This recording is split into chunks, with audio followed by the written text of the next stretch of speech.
Bonsoir tout le monde.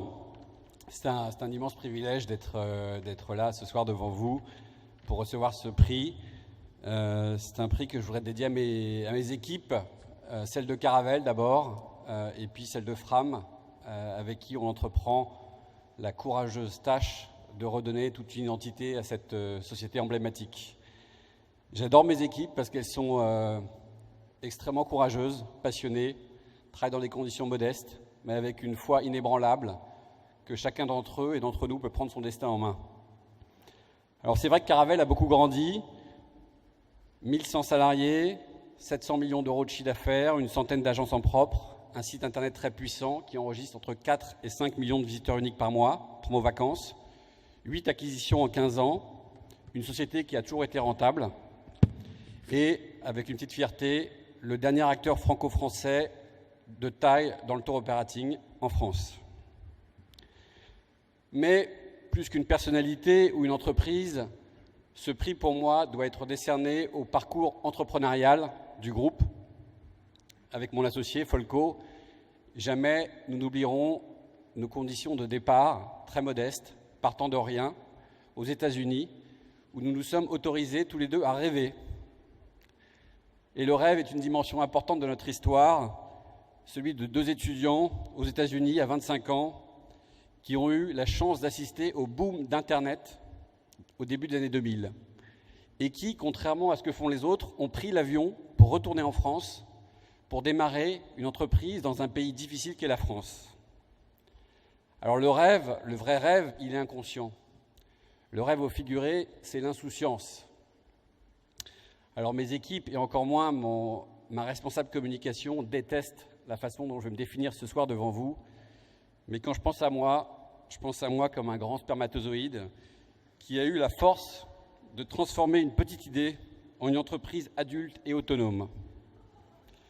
Mais ça restera entre nous, s'il vous plaît.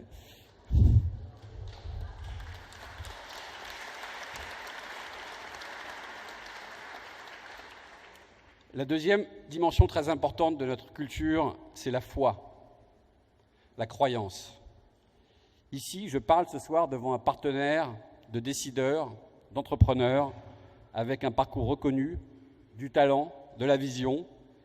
Et vous avez tous sûrement connu des moments de doute, des moments de peur, paralysantes parfois, insidieuses, qui se glissent dans votre vie et qui peut même vous faire oublier l'essentiel. Et dans notre parcours, maintes fois, notre croyance a été testée. Et avec le contexte instable, de plus en plus, je dirais chaque mois, nous sommes mis au pied du mur d'un business qui se bouleverse très facilement.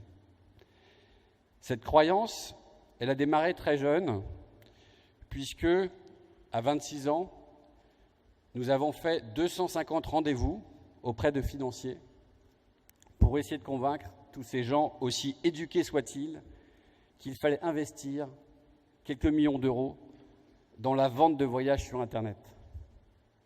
Et nous avons eu 247 refus. Et c'était seulement il y a 15 ans. Je me rappelle d'un banquier, dont je tairai le nom, qui m'a dit « Internet, ça ne va pas marcher, c'est un effet de mode ». D'où notre troisième caractéristique, se battre. Si j'avais su à quel point ce secteur du tourisme est difficile, si c'était à refaire, je pense que j'aurais lancé plutôt un site internet de nourriture pour chiens et chats ou de cours de musique à domicile. Attentats, virus, grèves, migrants, soucis informatiques, pétrole, dollars, Google, Airbnb. Au final, si je devais résumer, j'ai l'impression d'être dans un jeu vidéo et chaque fois que je passe un niveau, j'ai un monstre plus gros et plus méchant avec qui je vais me battre. Dernière dimension, construire. Au final, nous sommes des artisans, ou de façon plus noble, voire arrogante, des bâtisseurs. Année après année, on pose des briques, et parfois, il pleut, il vente, il grêle, mais nous, on doit rester sur l'échafaudage. Et on a appris des métiers, les uns après les autres. Tout d'abord, à 26 ans, fraîchement diplômé d'université, on a dû découvrir ce qu'est une entreprise. puisque projeté par le rachat de Promovacances, en l'espace de quelques semaines, on s'est retrouvé à gérer 150 personnes dans une entreprise en difficulté. Ensuite, il a fallu découvrir ce monde nouveau qu'est l'Internet, avec toutes ses subtilités, la newsletter, le référencement naturel, le CRM, le data mining, les algorithmes, les mots-clés, le retargeting. Un monde à part. Puis, le monde du tour operating, le contracting, le pricing, le yield management.